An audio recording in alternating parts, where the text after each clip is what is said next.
Hello everyone, I'm your hostess with the mostest, 8-Second Gaming, and in today's video we're going to be breaking down some stuff that's been floating around Twitter recently, indicating some new buffs that are coming very soon for some specific legends. These buffs have been hinted at by devs on Twitter, so we're going to be breaking that all down for you, so at the end of this video you'll understand exactly what's coming. But with a bunch of new legend buffs comes a potential new meta, and if you're looking to stay ahead of the curve with these new metas, then you need to check out the GameLeap website right now. Over there we have top level coaches creating up to 10 guides a week, all to make you the best Apex player you can possibly be. If a new legend comes into the meta, we have a legend guide covering them, so you'll know exactly how to play them. We also have gun guides, VOD reviews, and much more. So click the link in the description, pick yourself up a membership, or I'll hide your house keys. But okay, now jumping into the buffs, the first legend that we have to talk about today is of course Revenant. Now this was tweeted out by Alpha Intel. They're basically a news source on Twitter, and they said Respawn is aware of Revenant's low pick rate and are motivated to do his character justice with rewarding gameplay. Now Revenant isn't any stranger to having a low pick rate. When he first came into the game, he was absolutely useless. Obviously, he did have a spike in pick rate because when a new character comes out, no matter if they're good or bad, people still play them because new shiny toy. But after the honeymoon phase ended, Revenant really just kind of fell off the map. His ultimate was kind of useless, it was annoying, but it wasn't really good. It had a range on it, the time wasn't super long, and when you went back to the totem, you actually went back with 1 HP. So that made his pick rate just plummet astronomically. But over the seasons, he did receive some buffs, and there actually was a phase in scrims where people were running Wraith, Revenant, Crypto. Because Crypto received a buff, Revenant received a buff, so you'd Crypto EMP with a Wraith portal and a Revenant totem and basically just run at a team for free. That meta was actually pioneered by TSM, but it didn't really last long. People started to find counters to it, and they actually added in so that you couldn't use Wraith's portal after using Revenant's totem for about a second or two, so it kind of made the Revenant meta go away.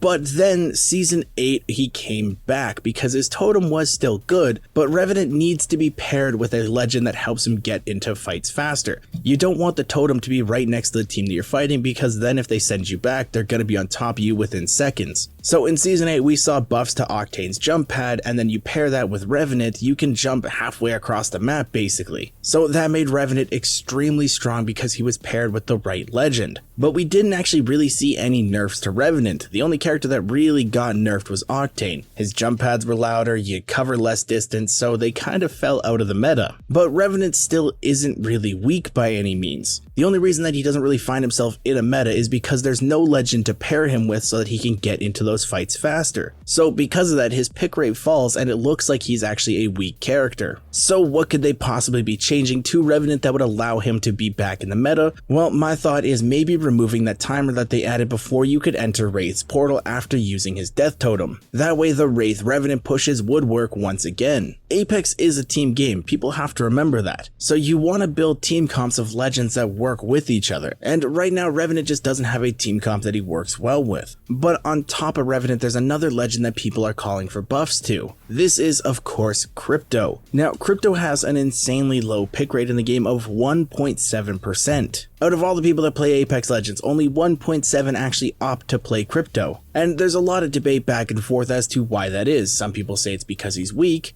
and some people say it's because he's not that flashy, so casuals don't like to use him. And I have to agree with the second part, because Crypto is not weak at all, like not even slightly weak. He's actually arguably one of the strongest characters in the game when played to his strengths. Crypto is meant to be a hard zone character, meaning you and your squad loot up, get to zone as fast as you can, and then you can scan beacon with Crypto remotely so you don't have to put yourself in harm's way. By doing that, you can then see where endgame is and move accordingly. With that, Crypto is insanely strong at getting placement points because you don't have to put yourself in danger to get the beacon knowledge, and you really don't have to guess either. Then when you get to endgame, his EMP is insanely strong, and if you couple that with something like a Gibraltar ult or a Bangalore ult or even a Caustic ult, you can be dropping bubbles, amped walls, Watson fences, everything in that final circle and let your teammates go to town. Now there are some Crypto mains that agree that Crypto doesn't need a buff, he's already a strong character. The only thing that they're asking for is basically a passive that doesn't rely on the drone. because right now Crypto lives and dies by his drone, and right now his passive is actually just that your allies can see what your drone scans. They could easily add his passive to his tactical, and then give him a brand new passive that doesn't revolve around the drone. I think that would technically count as a buff, but I don't think it'd be super game breaking for Crypto. But if they start to look into buffing Crypto, then you get into the argument of why are they buffing already strong legends? Why aren't they looking at legends that are weak in the meta like Lifeline? Lifeline did receive some buffs, but it didn't really change her in the meta at all. She's still super weak. But like I said at the start of this video, these are just potential changes. They're not set in stone yet. We don't actually know exactly what's coming. But that's where I want to throw this question out to you guys. With a Revenant buff, or even maybe a slight rework to his kit coming soon, what would you guys do to him to make him more viable in the current meta? Let me know what you guys think in the comments down below. Let's see what the community has to think about this. But with all that being said though guys, I really hope you enjoyed this video and learned something new. If you did and you want to stay up to date with the latest and greatest Apex Legends tips, tricks, and news, don't forget to smash that like and subscribe button. Also, if you guys want to be notified when we post new videos, ring that bell. Thank you all for watching. Once again, I'm 8 Second Gaming, and I will see you in the next one.